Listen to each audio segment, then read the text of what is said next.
నమస్తే friends, welcome back to అమ్మ చేతి కమ్మదనం. ఈరోజు అమ్మ చేతి కమ్మదనంలో టేస్టీగా చేపల కర్రీ చేయబోతున్నా. ఈ రెసిపీ అయితే మా అక్క వాళ్ళ ఇంటికి వెళ్ళామన్నమాట. అప్పుడు చేసాము. కొయ్యంగా చేపల పులుసు సూపర్ టేస్ట్ ఉంటుంది. ఈ చేపల పులుసు అయితే చాలా చాలా బాగుంది. అలాగే ఫస్ట్ టైం నా వీడియో చూస్తున్నట్లయితే ప్లీజ్ సపోర్ట్ చేయండి. అమ్మ చేతి కమ్మదనం ఛానల్కి సబ్స్క్రైబ్ చేసుకోండి. ఇప్పుడైతే రెసిపీలోకి వెళ్ళిపోదామా. చేపల పులుసు చేయడం కోసం నీట్గా క్లీన్ చేసి పెట్టుకున్న చేప ముక్కల్ని తీసుకోవాలి. చూడండి, చేప ముక్కల్ని అయితే నీట్గా క్లీన్ చేసి పెట్టాము. అలాగే ఆనియన్స్ కట్ చేసి పెట్టుకోవాలి, టమోటో కట్ చేసి పెట్టుకోవాలి, కొంచెం కరివేపాకు, పచ్చిమిర్చి, అలాగే చింతపండు కూడా నానబెట్టుకుని పక్కన పెట్టుకోవాలి. ఇప్పుడైతే క్లీన్ చేసి పెట్టుకున్న చేప ముక్కల్లో 1 స్పూన్ పసుపు వేసుకోవాలి, 1 స్పూన్ సాల్ట్ వేసుకోవాలి,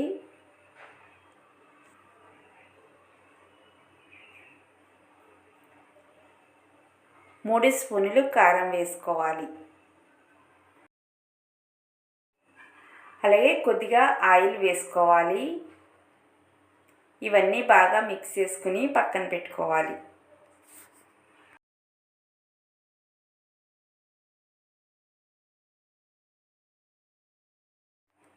ఇప్పుడైతే చేపల కర్రీ చేయడం కోసం స్టవ్ ఆన్ చేసుకుని కడాయి పెట్టుకోవాలి. ఆ తర్వాత ఆయిల్ వేసుకోవాలి. 3 స్పూన్లు ఆయిల్ వేసుకోవాలి. అలాగే కొన్ని మెంతులు కూడా వేసుకోవాలి. 1 స్పూన్ మెంతులు వేసుకోవాలి. ఈ మెంతులు చేపల కర్రీలో వేసుకుంటే గ్రేవీ ఎక్కువ వస్తుంది, టేస్ట్ కూడా చాలా బాగుంటుంది. ఇప్పుడైతే ఆనియన్స్ వేసుకుని ఫ్రై చేసుకోవాలి.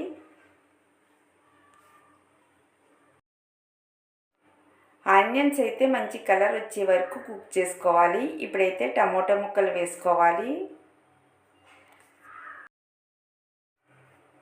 ఇవి కూడా బాగా మిక్స్ చేసుకుని కుక్ చేసుకోవాలి.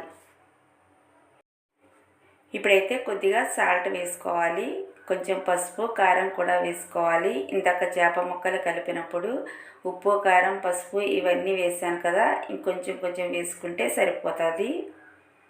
ఇప్పుడు ఇవన్నీ బాగా మిక్స్ చేసుకోవాలి.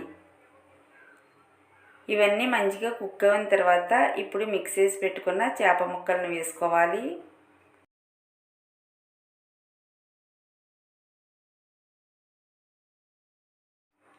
ఇలా చేప ముక్కలు వేసుకున్న తర్వాత ఇంకొక 2 నిమిషాల పాటు కుక్ చేసుకోవాలి. ఇలా స్లోగా మిక్స్ చేసుకోవాలి. చేపల కర్రీ చేసినప్పుడు మనం మిక్స్ చేయకూడదనమాట ఎక్కువ. ఇప్పుడైతే కొద్దిగా వాటర్ వేసుకోవాలి. ఈ కర్రీని ఒకసారి ఇలా మిక్స్ చేసుకుని మూత పెట్టుకుని కుక్ చేసుకోవాలి.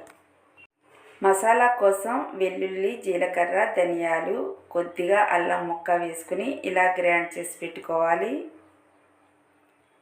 చూడండి, చేపల కర్రీ అయితే కుక్ అయింది. ఇప్పుడైతే చింతపండు రసం వేసుకోవాలి. తగినంత చింతపండు రసం వేసుకోవాలి.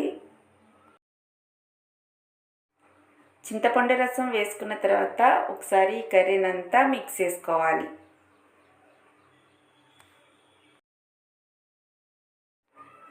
ఇప్పుడైతే కొన్ని పచ్చిమిర్చి కరివేపాకును కూడా వేసుకోవాలి.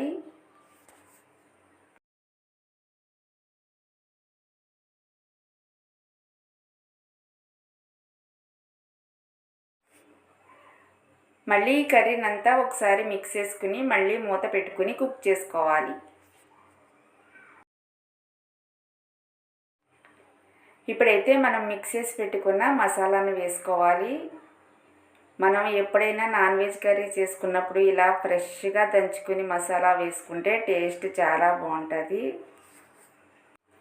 ఈ కర్రీని అంతా ఒకసారి మళ్ళీ మిక్స్ చేసుకోవాలి. స్పూన్తో మిక్స్ చేయకూడదు, ఇలాగే మిక్స్ చేసుకోవాలి చేపల కర్రీ ఎప్పుడు. మళ్ళీ మూత పెట్టుకుని ఈ కర్రీని అంతా ఒక 5 మినిట్స్ పాటు కుక్ చేసుకోవాలి. ఇప్పుడైతే కొద్దిగా గరం మసాలా పొడి వేసుకోవాలి.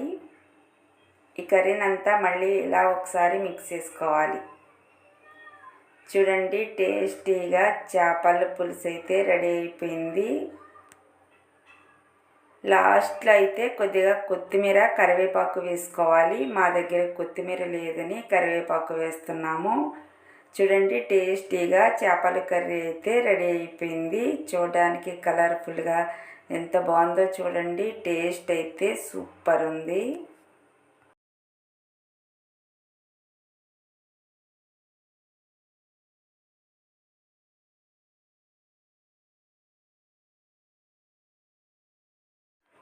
టేస్టీగా చేపల కర్రీ అయితే రెడీ అయిపోయింది. ఇప్పుడైతే వేడి వేడి అన్నంలో ఈ చేపల కర్రీ వేసుకుని తింటే సూపర్ టేస్ట్ ఉంటుంది.